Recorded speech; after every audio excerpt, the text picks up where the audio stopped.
নিয়মিত ফজর নামাজ কাজা হলে তার কি করা উচিত? নিয়মিত ফজর নামাজ কাজা হলে তাকে হাত পা বেঁধে ভালো করে মারা উচিত।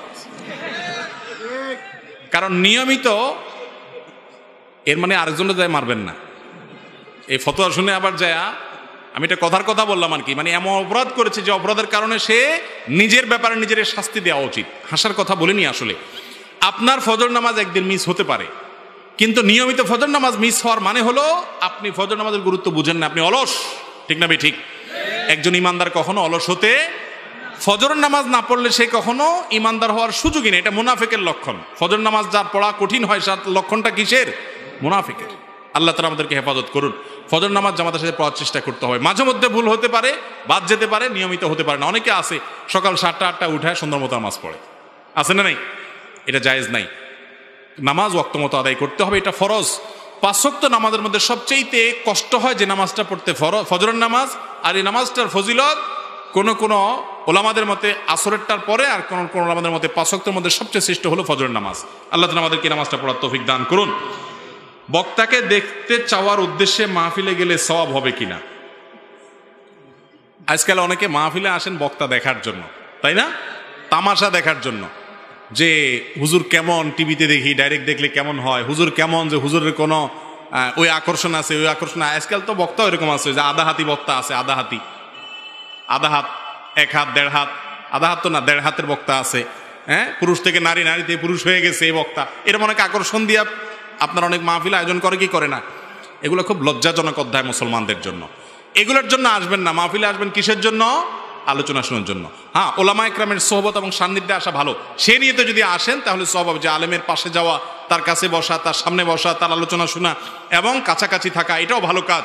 নেককারদের সাথে আল্লাহ থাকতে বলেছেন, ওই উদ্দেশ্যে আপনি যেতে পারেন। শুধু একটু চেহারা দেখলেন কেমন, একটা রং তামাশা দেখলেন, তো এটার জন্য কি হবে না? সওয়াব হবে না। কবরস্থানের পাশ দিয়ে যাওয়ার সময় উচ্চস্বরে সালাম দিতে হবে কিনা? কবরের পাশ দিয়ে যখন যাবেন আপনি, তখন সালাম দিবেন কবরবাসীকে, এবং সেই সালামটা কিছুটা উচ্চস্বরে হবে, একবারে চিৎকার করেও না, আবার মনে মনেও না। সালামুন আলাইকুম দারা কওমুল মুমিনিন ওয়া ইন্না ইনশাআল্লাহু বিকুম লাহিকুন নাসআলুল্লাহ লানা ওয়া লাকুমুল আফিয়া।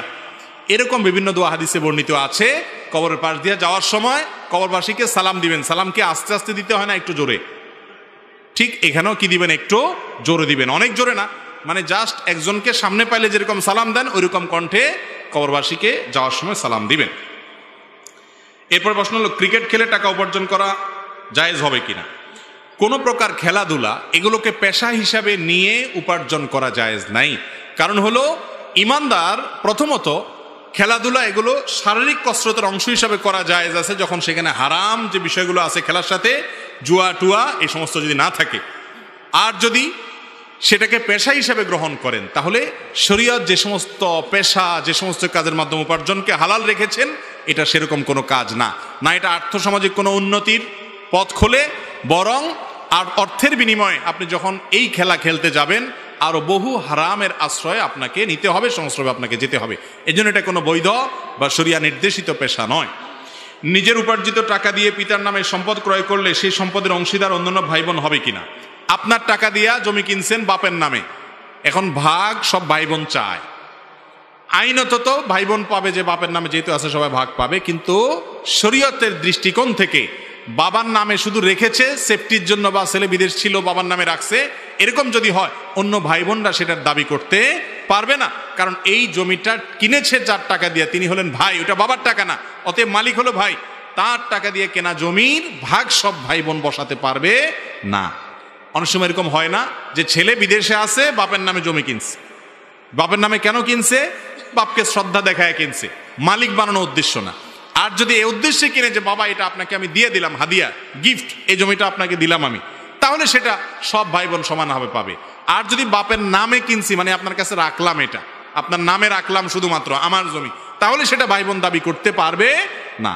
কোনো ছেলে বিদেশ গেছে, বাবার থেকে টাকা নিয়ে গেছে, তাহলে সেটা বাবাকে তিনি অবশ্যই ফেরত দিবেন, সেটা আরেক জিনিস। কিন্তু তার উপার্জন করা টাকা দিয়ে বাবার নামে মায়ের নামে জমি কিনলে সেটা অন্য সন্তানরা ভাগ বসাবেন না, জায়েজ নাই তাদের জন্য।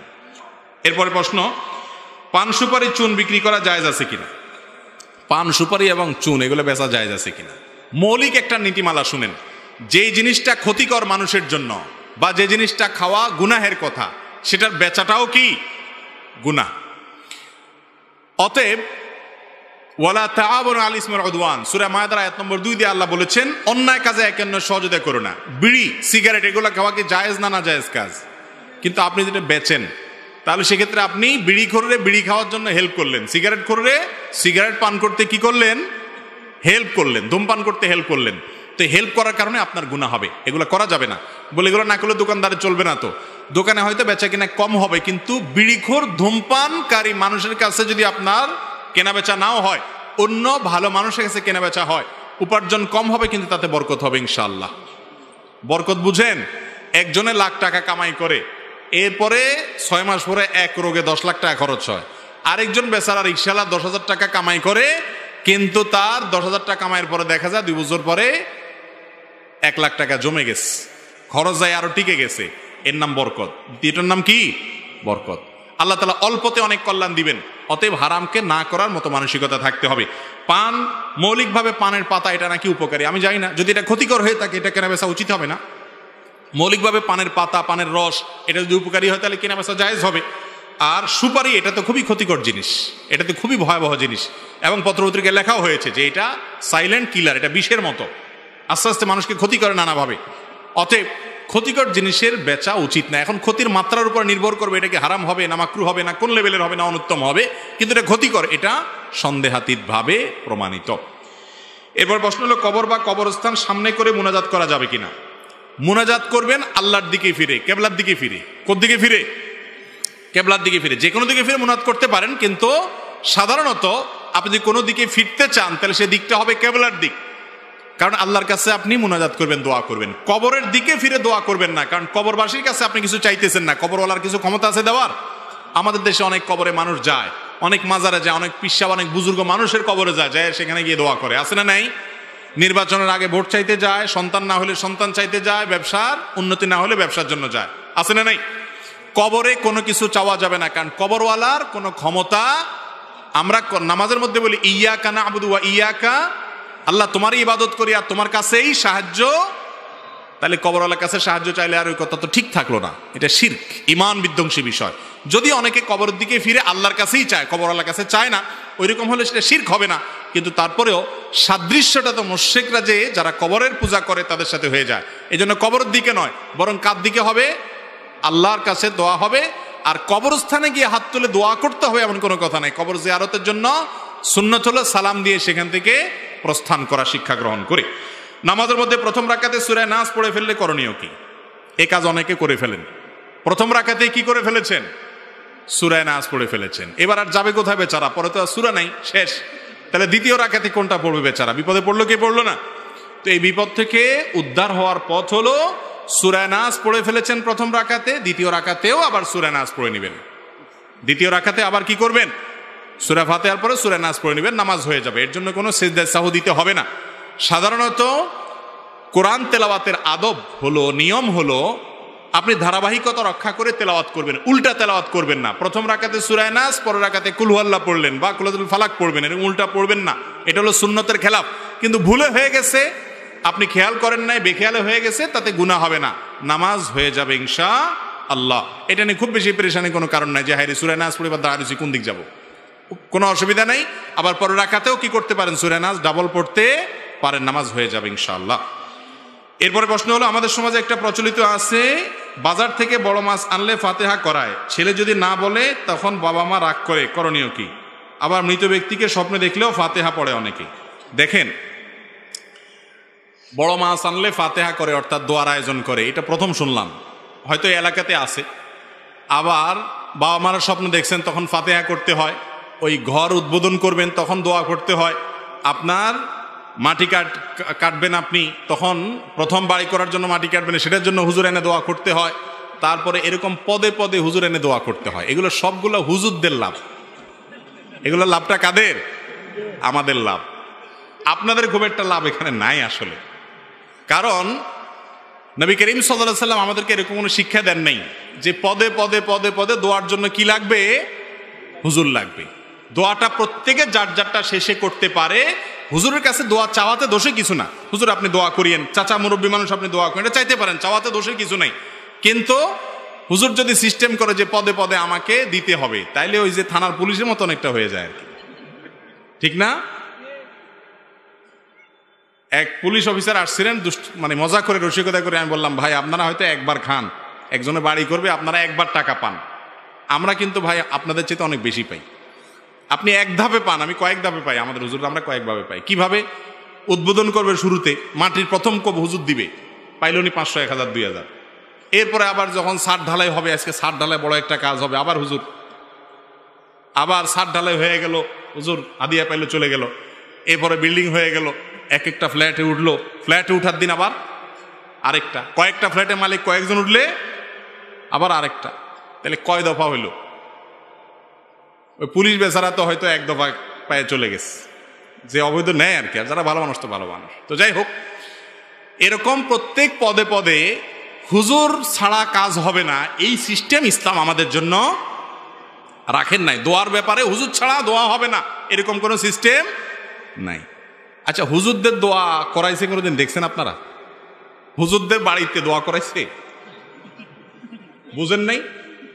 নামাজ আপনিও পড়েন, হুজুরও পড়ে, রোজা আপনিও রাখেন, হুজুরও রাখে, সব কাজগুলো আপনিও করেন, হুজুরও করে। কিন্তু কিছু কাজ আছে দেখবেন, যেমন মিলাদ আর কি, মিলাদ, এই কাজগুলা দেখবেন হুজুর সবার বাড়িতে করে, কিন্তু হুজুর বাড়িতে কোনোদিন হয় না। গোমরটা ধরতে পারছেন? মানে আসল আর নকল ধরার কিন্তু একটা ভালো বুদ্ধি এটা। এটা যদি আসল হইতো, দরকারি জিনিস হইতো, তাহলে হুজুরেরও দরকার হইতো। কিন্তু হুজুর আমাদেরকে তো করে দেয় মিলাদের জন্য, ডাকে না যে আসল সবাই আজকে আমার বাড়িতে মিলাদ। তো হুজুর তো পড়ে না, শুধু আমাদের বাড়িতে পড়ে কেন? কারণ হুজুর পড়লে তো আবার সেখানে কি হবে? খরচ হবে।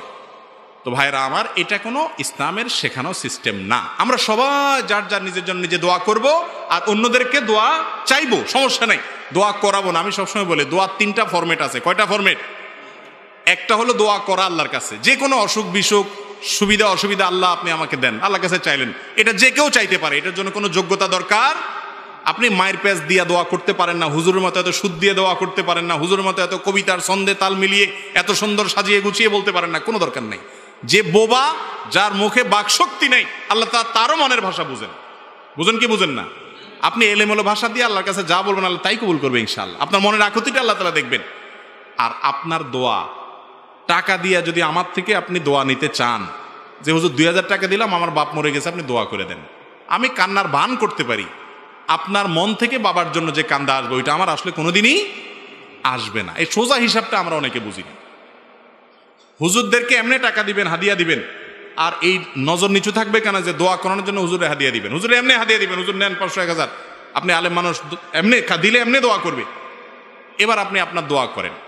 অতএব দোয়া চাওয়া যায়, দোয়া করা যায় নিজেরটা নিজে, আর দোয়া চাওয়াও যায়, কিন্তু দোয়া করানো যায় না, বিশেষ করে মুর্দা কেন্দ্রিক। করানো বুঝেন? দোয়া করা নিজেরটা নিজে, চাওয়া হলো মুরব্বী বাবা দোয়া করেন, হুজুর দোয়া করেন, এটা হলো চাওয়া, দুইটা হইলো। আরেকটা হলো কি দোয়া করানো। করানোটা কি? কিভাবে? করাইতে পয়সা লাগে। করাইতে কি লাগে? দোয়া করাইতে পয়সা লাগে না? কিছু মিলাদ, কিছু জিলাপি, কিছু আপনার আগরবাতি, কিছু গোলাপ জল, কিছু হুজুরের পয়সা, এটা বাজেট লাগে কি লাগে না? এই জন্য দোয়া করাটাও শরীয়তে আছে, দোয়া চাওয়াটাও শরীয়তে আছে। করানোটা, বিশেষ করে মুর্দা কেন্দ্রিক করানোটা হারাম। এই ব্যাপারে কোনো দ্বিমত কারোর নাই। দুনিয়ার বিষয়ও কথায় কথায় পদে পদে দোয়া করাইতে হবে, এই শিক্ষাও ইসলাম আমাদেরকে কোথাও দেয় নাই।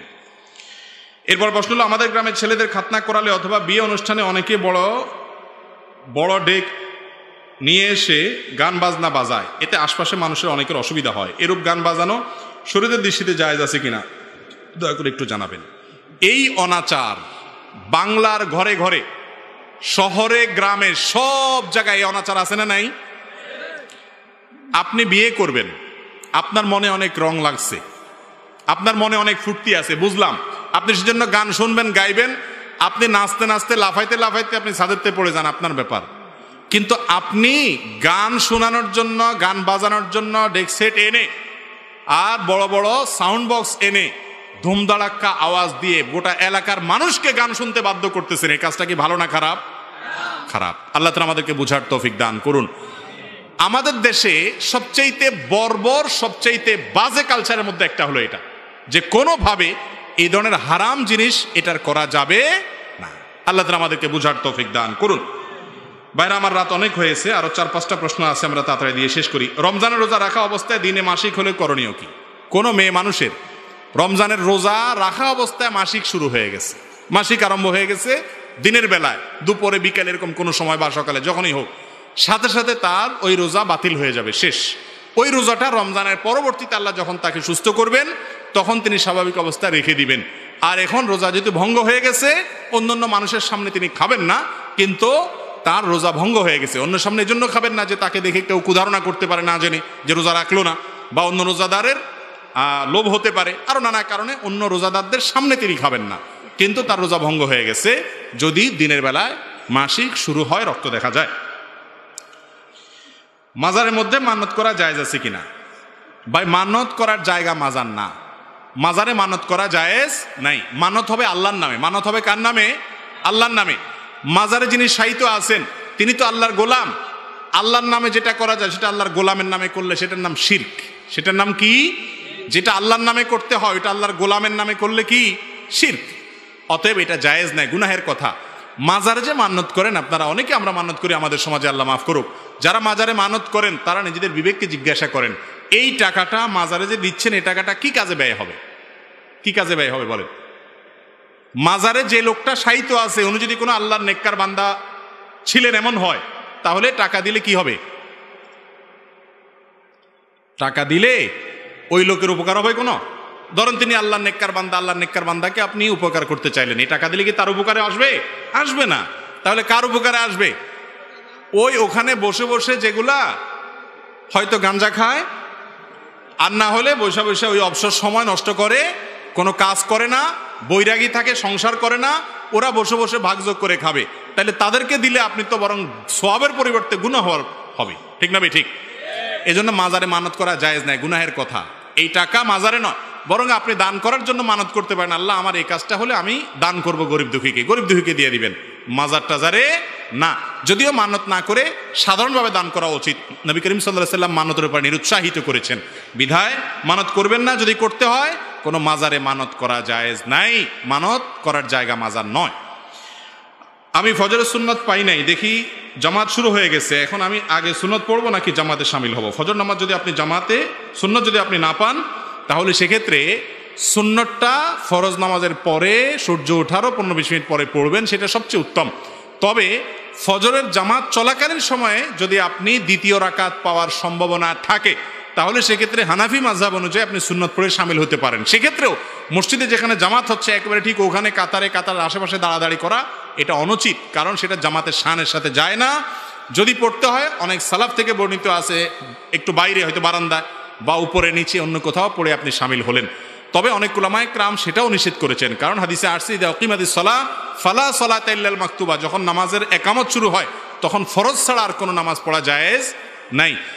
যদিও ফজর নামাজের ব্যাপারে যে উলামায়ে কেরাম জায়েজ বলেছেন, সেটার বিশেষ কারণ হলো ফজরের সুন্নাহটা সবচাইতে গুরুত্বপূর্ণ সুন্নাহ। সেই কারণে যদি পড়তেও হয় এই মাসলাক অনুযায়ী, মাযহাব অনুযায়ী, তারপরেও ওই যে একেবারে কাতারে, অনেক মসজিদ দেখবেন যে কাতারে জামাত শুরু হয়ে গেছে, ওখানে এলোমেলোভাবে অনেকে সুন্নতে নামাজ পড়তেছে, চলাফেরাও অসুবিধা হয় এবং এটা জামাতের শানেরও খেলাফ হয়।